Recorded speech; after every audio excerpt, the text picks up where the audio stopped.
કેમ છો વિદ્યાર્થી મિત્રો? મજામાં? ચાલો આજે આપણે જય ભગવાન વિદ્યાલયની યુટ્યુબ ચેનલની અંદર ધોરણ 6 તેની અંદર ધોરણ 6માં હિન્દીનો અભ્યાસ કરીએ. તો ચાલો થઈ જાઓ તૈયાર. તમારી પાઠ્યપુસ્તક સાથે રાખો અને સાથે એક પેન્સિલ પણ સાથે રાખો કે જેનાથી આપણે કોઈ એવું વાક્ય કોઈ શબ્દ ન સમજાય તો ત્યાં આપ અંડરલાઇન કરી અને પછી ફોન દ્વારા અથવા તો મેસેજ કરી અને મને એ તમે પૂછી શકો છો. તો ચાલો અભ્યાસ કરીએ. પાઠ 3 સમજદાર નન્હી. સમજદાર એટલે જે કંઈ પણ વસ્તુને સારી રીતે જાણતું હોય એ. तो चलो आज आप पाठ ने भणिए. इस कहानी में व्यक्ति को किसी भी परिस्थिति में भलाई करने का अपना स्वभाव नहीं छोड़ना चाहिए, यह बात प्रस्तुत की गई है. तो जो आज ये फकरो काउ आपेलू है ने आनी अंदर आ वार्तानो सार है कि भाई आ वार्ता में शू कहेवामां आवेलू छे, आ सेना विषे वार्ता है ते वार्ता विशेनो आखो परिचय है ए आमनी अंदर आपवामां आवेलो छे. तो आपणे જોઈએ. तो इस कहानी में कहानी એટલે आज आ वार्ता है कि कई कहानी समझदार नहीं. व्यक्ति को किसी भी परिस्थिति में भलाई करने का अपना स्वभाव नहीं छोड़ना चाहिए, यह बात प्रस्तुत की गई है. प्रस्तुत એટલે એ વાતની રજૂઆત થઈ છે. કઈ વાત? તો કે કોઈ પણ પરિસ્થિતિ ગમે તેવી પરિસ્થિતિ હોય એમાં આપણે આપણો ભલાઈ કરવાનો આપણો જે સ્વભાવ છે, મતલબ બીજાનું સારું કરવાનો આપણો સ્વભાવ છે, એ આપણે ક્યારેય છોડવો જોઈએ નહીં. हमारे समाज में कुछ लोगों का स्वभाव बुरा हो सकता है, लेकिन हमें अपना स्वभाव नहीं छोड़ना चाहिए. घણા બધા આપણા સમાજમાં એવા લોકો હોય, આપણે રહેતા હોઈએ આજુબાજુમાં, कुछ लोगों का स्वभाव बुरा हो सकता है. जो લખ્યું છે અહીંયા हमारे स्वभाव समाज में कुछ लोगों का, થોડા ઘણા જેવા જે માણસો હોય છે જેનો સ્વભાવ કેવો હોય છે, બુરા હો सकता है, मतलब એનો ખરાબ સ્વભાવ હોય. परंतु लेकिन એટલે परंतु हमें अपना अच्छा स्वभाव नहीं छोड़ना चाहिए. अपना अच्छा स्वभाव, अच्छा એટલે સારો, આપણો સારો વ્યવહાર બીજા તરફથી આપણે ક્યારેય છોડવો જોઈએ નહીં. તો ચાલો એ પાઠને આપણે વિસ્તારથી સમજીએ. એક બતકના બચ્ચાની અને વીછીની એની વાર્તા અહીંયા આપેલી છે. નન્હી બતક તટ પર आई तो उसने देखा कि एक बिच्छू दलदल में फंसा है. नन्ही तट पर आई. नन्ही बतक અહીંયા છે નન્હી છે એ બતકના બચ્ચાનું નામ છે. તટ એટલે કિનારો, તળાવની બાજુનો જે વિસ્તાર હોય એ કિનારા પર આવે છે. તો ઉસને દેખા, એણે જોયું, એક બિચ્છુ એટલે વીછી, દલદલ મેં ફસા હે. જો શબ્દ છે દલદલ એટલે એવી જગ્યા કે જે જગ્યાની અંદર આપણે કદાચ ઊભા રહીએ તો અંદરને અંદર ખૂંચતા જઈએ, એમાં ને એમાં ફસાતા જઈએ. તો એ જોવે છે તો ત્યાં વીછી છે એમાં ફસાતો હોય છે. બિચ્છુને નન્હી સે પ્રાર્થના કી. વીછીએ નન્હી એટલે નન્હી બતકનું બચ્ચું જે હતું એમને પ્રાર્થના કરે છે, એમને વિનંતી કરે છે કે બહન મુझे બચા લો, કે છે કે બેન તમે મને અહીંયાથી બચાવી લો. નન્હી કો ઉસ પર દયા આ ગઈ, કારણ કે નન્હીનો સ્વભાવ સારો હતો એટલા માટે એને એના ઉપર વીછી ઉપર દયા આવે છે. ઉસને બિચ્છુ को दलदल से उठाकर सूखे स्थान पर रख दिया. એ વીછીને પોતાની ચાંચ વડે પકડે છે, દલદલમાંથી ઉપાડી સુખે સ્થાન પર એટલે કોરી જગ્યા જે છે, સુકાયેલી જગ્યામાં એને રાખી દે છે. બિચ્છુ કો શૈતાની સૂજી. એટલે વીછીને છે એ શૈતાની એટલે તોફાન કરવાની ઈચ્છા થઈ, એ પોતાનો જે ખરાબ સ્વભાવ છે એ દેખાડે છે. ઉસને નન્હી કો ડંક માર દિયા. એણે નન્હી મતલબ બતકને એ કરડી લીધું. નન્હી પીડા સે તડફ ઉઠી, એને બટકું ભર્યું એટલે નન્હીને ખૂબ જ પીડા થવા લાગી, ખૂબ જ દર્દ થવા લાગ્યું. ઉસને બિચ્છુ સે પૂછા, એણે બિચ્છુ વીછી જે હતો એને પૂછ્યું, ક્यों ભાઈ તુમને મુझे ડંક ક્यों મારા? એટલે કે ભાઈ મેં તો તને દલદલમાંથી બચાવ્યો છે, છતાં પણ તે મને ડંખ ક્यों માર્યો છે? બિચ્છુ લાપરવાહી સે બોલા, ક્યાં કરું, ડંક મારના મેરા સ્વભાવ હૈ. એટલે લાપરવાહી, એ પોતાના સ્વભાવથી બોલ્યો કે શું કરું, કે ડંખ મારવો એ મારો સ્વભાવ છે. નન્હી એને જવાબ આપે છે, તુમ યહ ગંદી આદત છોડ દો, આજે તારી ખરાબ આદત છે ડંખ મારવાની, એ છોડ દો, નહીં તો કોઈ મુસીબત મેં तुम्हारी રક્ષા નહીં કરેગા. એટલે કે છે કે જે ડંખ મારવાની તારી જે આ ખરાબ આદત છે એ તું છોડી દે, નહીંતર ક્યારેક એવું બનશે કે તું જ્યારે કોઈ તકલીફમાં આવીશ, તું જ્યારે કોઈ મુસીબત એટલે તું જ્યારે કોઈ મુશ્કેલીમાં આવીશ ત્યારે કોઈ તારી મદદ કરશે નહીં. બિચ્છુ ઉસકી બાત અનસુની કર આગે બઢ ગયા. એ એની વાત સાંભળ્યા વગર, જો અહીંયા એક સરસ મજાનો શબ્દ આપ્યો છે અનસુની કર. જેમ ગુજરાતીમાં રૂઢિપ્રયોગના અર્થ લખીને આપણે વાક્ય પ્રયોગ કરીએ છીએ, એવી રીતે હિન્દીમાં મુહાવરે આવે, મુહાવરે લીકર, મુહાવરા. તો અનસુની કર એટલે અનસુની કરના એટલે ધ્યાન ન દેના, અનસુની ન કરીએ મતલબ ધ્યાન ન આપવું. બિચ્છુ ઉસકી બાત અનસુની કર આગે બઢ ગયા. એટલે એક સરસનો મહાવરો છે, તમે પણ ધ્યાનમાં રાખજો. અનસુની કરના એટલે એનો અર્થ એવો થાય ધ્યાન ન દેના. બિચ્છુ ઉસકી બાત અનસુની કર આગે બઢ ગયા. અનસુની મતલબ સાંભળવું, સુનના સાંભળવું, અનસુના એટલે સાંભળ્યા વિના. નન્હી अपनी माँ के पास नदी में चली गई. નન્હી ક્યાં જાય છે? એની માની પાસે નદીમાં પાછી વહી જાય છે. માને પૂછા, નન્હી બેટી તુમ કहाँ રહ ગઈ थी. એટલે કહે છે કે બેટા તું ક્યાં ગઈ હતી? તમે પણ ક્યારેક ક્યાંક રમવા ગયા હો તો રમવાના સમયે કદાચ ને લેટ થઈ જાવ અથવા તો ઘરે આવો તો તમારા મમ્મી તમને પૂછે કે બેટા ક્યાં હતો? તો અહીંયા નન્હીને પૂછે છે કે તું ક્યાં રહી ગઈ હતી, તુમ કहाँ રહ ગઈ थी. नन्ही बोली, माँ एक बिच्छू दलदल में फंस गया था, उसे बचाने में देर हो गई. નન્હી જવાબ આપે છે કે માં, એક વીંછી છે એ દલદલમાં ફસાઈ ગયો હતો, એને બચાવવા માટે દેર હો ગઈ એટલે મોડું થઈ ગયું.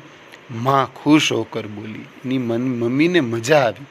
બેટી યહ તુમને બહુત અચ્છા કામ કિયા. એટલે કહે છે કે બેટા આજે તે કામ કર્યું છે વીંછીને બચાવવાનું, એ કામ ખૂબ જ સરસ, ખૂબ જ સારું કામ કર્યું છે. યહ તુમને બહુત અચ્છા કામ કિયા એટલે આ તે ખૂબ જ સારું કામ કર્યું છે. નન્હી પછી એની મા સાથે વાત કરે છે, એના પ્રશ્ન છે અંદર એ એને પૂછે છે.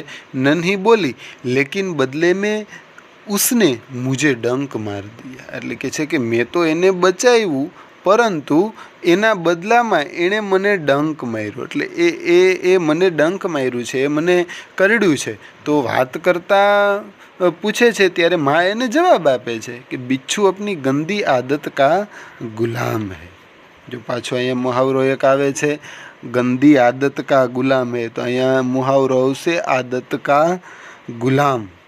કોઈ પણ વ્યક્તિને એની આદત હોય તો આદતનો ગુલામ એટલે આદત સે મજબૂર. કોઈ પણ એને ટેવ હોય તો એ ટેવથી મજબૂર, એ કામ એ કરી જ શકે. માँ બોલી, बिच्छू अपनी गंदी आदत का गुलाम है, तुम उसे चाहे कितनी बार बचाओ यह बार बार डंक मारता रहेगा. તું એને કેટલી વાર બચાવીશ પરંતુ એ વારંવાર તને ડંખ મારતો રહેશે.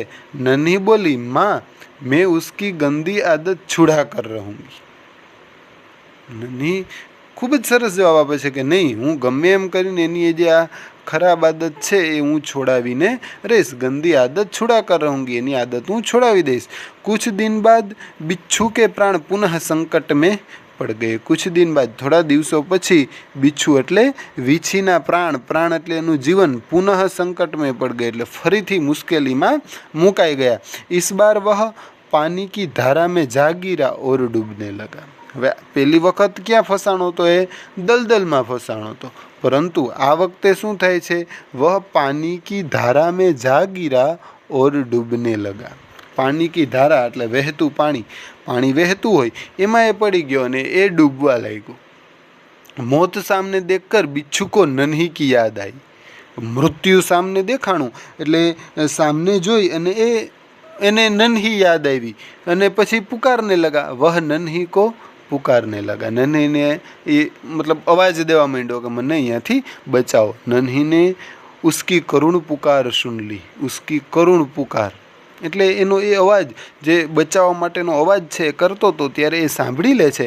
વહ ઝટપટ કર બિચ્છુ કે પાસ આ ગઈ. એ ઝડપથી વીંછીની પાસે આવી જાય છે. સહસા હી ઉસને મન મેં વિચાર કિયા. સહસા હિ, સહસા એટલે એકાએક, એકાએક એ મનમાં વિચાર કરે છે, એના મનમાં એક સરસ, સહસા એટલે એકાએક જ એના મનમાં વિચાર આવે છે કે અબ મેં ઇસ ગંદે સ્વભાવ વાલે બિચ્છુ કો નહીં બચાઉંગી.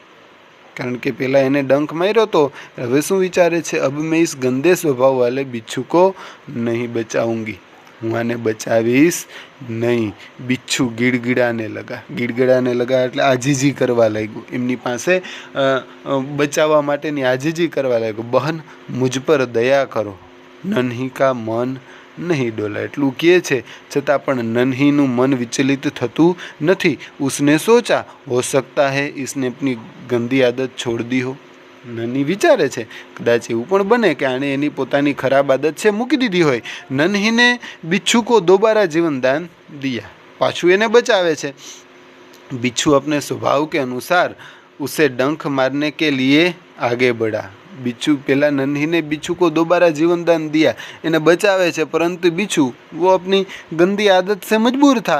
बिच्छू अपने स्वभाव के अनुसार उसे डंक मारने के लिए आगे बढ़ा. डंक मारवा माटे जे आगळ जाय ज छे, नन्ही उसका इरादा समझ गई. जी डंक मारवा आगळ आवे छे तो नन्ही ने खबर पड़ी जाए छे कि आ मने डंक मारवा माटे आवे छे. वह मुस्कुरा कर बोली, मुस्कुरा कर बोली એટલે હસતા હસતા બોલે છે, बिच्छू भाई ठिठक क्यों गए, डंक मारो. એટલે કહે છે કે હે વીછી ભાઈ તમે શું કામ અટકી ગયા, મને ડંક મારો. બિચ્છુ શર્મ સે પાની પાની હો ગયે. વીછી છે એ શરમ એને ખૂબ જ શરમ આવી ગઈ, શરમાઈ અને પાણી પાણી થઈ ગયો, કાંઈ બોલી શક્યો નહીં. વહ ખિસિયા કર બોલા, એ ખિસિયા કર લજ્જિત હોગર, શર્મ સે પાની પાની હો ગયે, શરમાઈ ગયો. એક ખિસિયા કર બોલા એટલે લજ્જિત થઈ જાય છે, મતલબ એક શરમથી ભરપૂર, એને ખૂબ જ અંદરથી શરમ આવે છે. એ શરમાઈને કહે છે, બહન એક બાત बताओ, मैंने सदा तुम्हारे साथ विश्वासघात किया, फिर भी तुमने मेरे साथ भलाई ही की, ऐसा क्यों.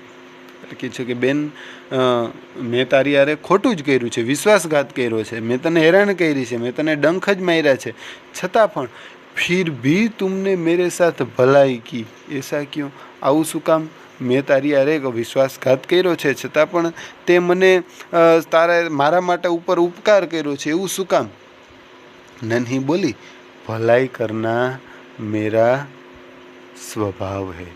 નન્હી એને જવાબ આપે છે कि भलाई करवो ये मारो स्वभाव है, मैं तुमसे बदला लेने के लिए अपनी अच्छी आदत क्यों छोड़ दूँ. सरस चीज़ है, मैं तुमसे बदला लेने के लिए अपनी अच्छी आदत, मतलब તારી સાથે બદલો લેવા માટે, તને ન બચાવવા માટે હું મારી અંદરની જે સારી આદત છે એ હું શું કામ બરબાદ કરું, એ શું કામ હું કાઢી નાખું. મેરા કામ બચાના હૈ, मैं मुसीबत में पड़े को बार बार बचाती रहूँगी, तुम्हारा काम डंक मारना है, तुम मारते रहो, देखती हूँ कौन जीतता है. નન્હી બતક કહે છે કે મારો સ્વભાવ બચાવવાનો છે, હું બચાવતી રહીશ, અને તારો સ્વભાવ છે તુમ્હારા કામ ડંખ મારના હે, મારું કામ બચાવવાનું છે અને તારો સ્વભાવ ડંખ મારવાનો છે, એટલે તું ડંખ મારતો રહેજે, તું મારતે રહો, તું ડંખ મારતો રહે, કંઈ વાંધો નહીં. દેખતી હું કોણ જીતતા હે, કોણ જીતે છે એ આપણે જોઈએ છીએ. बिच्छू पछतावे से भर गया, बोला, नन्ही बहन आज तुम जीत गई, मैं वचन देता हूँ कि अब मैं किसी निर्दोष जीव को डंक नहीं मारूंगा. जो पाछो અહીંયા પણ એક મહાવરો આવે છે, વચન દેના. અહીંયા છે ને કે નિર્દોષ જીવ કો ક્યારેય ડંક નહીં મારીશ એવું વચન આપે છે. વચન દેના એટલે એની સાથે વાદા કરના, કોઈ પણ વાત માટે એની સાથે ફિક્સ કરવું કે હવે હું આવું ક્યારેય પણ કરીશ નહીં. બિચ્છુ પછતાવે છે ભર ગયા, એને ખૂબ જ પછતાવો થાય છે અને બોલે છે, નન્હી બહન આજ તું જીત ગઈ, આજે તું જીતી ગઈ છો. મેં વચન દેતા હું તને વચન આપું છું कि अब मैं किसी निर्दोष जीव को डंक नहीं मारूंगा, હવે હું ક્યારેય કોઈ પણ નિર્દોષને ડંખ મારીશ નહીં, એને ક્યારેય પણ હું ક્યારેય મારો ડંખ એમને મારીશ નહીં. નન્હી ખુશ હોકર નદી મેં ચલ દી. નન્હી છે એ ખુશ થાય છે અને નદીમાં ચાલી જાય છે. માને આજ ફિર પૂછા, બેટી કहाँ દેર કર દી, કે અત્યાર સુધી તું ક્યાં હતી, કેમ આટલી વાર લાગી ગઈ. નન્હીને પૂરી ઘટના બતા દી. નન્હીએ પૂરેપૂરી વાત એમના મમ્મીને બતાવી. હવે અહીં બીજી વાત પણ આપણે એક શીખવા મળે કે તમે બાળકો જ્યારે કોઈ ઘરની બહાર રમવા ગયા હો તો જે કાંઈ પણ બન્યું હોય, તમે જેમની સાથે રહીમાં હોવ એ વાત ઘરે આવી અને આપણા મમ્મી પપ્પા સાથે આપણે હંમેશા કરી દેવી જોઈએ. એટલે અહીંયા કહે છે કે નન્હીને પૂરી ઘટના બતા દી, પૂરેપૂરી વાત છે એમની સાથે એમને કરી દે છે. माँ प्यार से बोली, प्यारी समझदार नन्ही, भले लोग अपनी बार बार की भलाई से इस तरह बुरे लोगों को भला बनने की राह दिखाते हैं. હવે અહીં माँ प्यार से बोली કે प्यारी समझदार नन्ही, प्यारी प्रेमથી કહે છે કે સમજદાર નન્હી, ભલે લોગ અપની બાર બાર કી ભલાઈ સે, ભલે લોગ એટલે સારા માણસો પોતાની વારંવાર ભલાઈ કરવાની વાત છે એ એનાથી ભલાઈ છે. इसी तरह बुरे लोगों को भला बनने की राह दिखाते हैं. ખરાબ બુરે લોગ એટલે ખરાબ લોગોને, ખરાબ માણસોને સારા બનવા માટેનો સારા રાહ દિખાતે हैं એટલે એમને એનો એવો રસ્તો, સાચા રસ્તા પર ચાલવા માટેનું એને માર્ગદર્શન આપે છે. નન્હી પ્રસન્ન હોકર થિરકને લગી. નન્હી છે એ ખૂબ જ ખુશ થઈ થિરકને લગી. થિરકને લગના મતલબ ખુશી છે, એ નચને લગના એટલે નન્હી છે એ ખુશ થઈ જાય છે, ખુશ થઈ અને નાચવા લાગે છે. શંકર સુલતાનપુરીએ આ જે પાઠ છે એ લખેલો છે. તો એ પાઠ આપણે ખૂબ સારી રીતે સમજી લીધો. હવે એના શબ્દાર્થ, મુહાવરા એ પણ આપેલા છે, એ પણ આપ જોઈ લેજો. અને ત્યારબાદ એમનું જો અભ્યાસ સરસ આપ્યું છે, નિમ્નલિખિત વાક્ય કિસને કિસસે કહા હૈ और क्यों बताइए. तो माँ मैं उसकी गंदी आदत छुड़ा कर रहूँगी. તો આ જે દરેક વાક્ય છે તમારે લખવાના છે અને જેમ ગુજરાતીમાં કોણ કોને કહે છે એ તમારે લખવાનું છે. ત્યારબાદ એનું સ્વાધ્યાય નન્હી કોણ થી પાઠમાં આપ્યું છે. નન્હી એક બતક, છોટી સી બતકથી, એ જવાબ તમારે લખવાના છે. તેવી રીતે આખું સ્વાધ્યાય પણ તમારે વ્યવસ્થિત રીતે લખી લેવાનું છે. આભાર.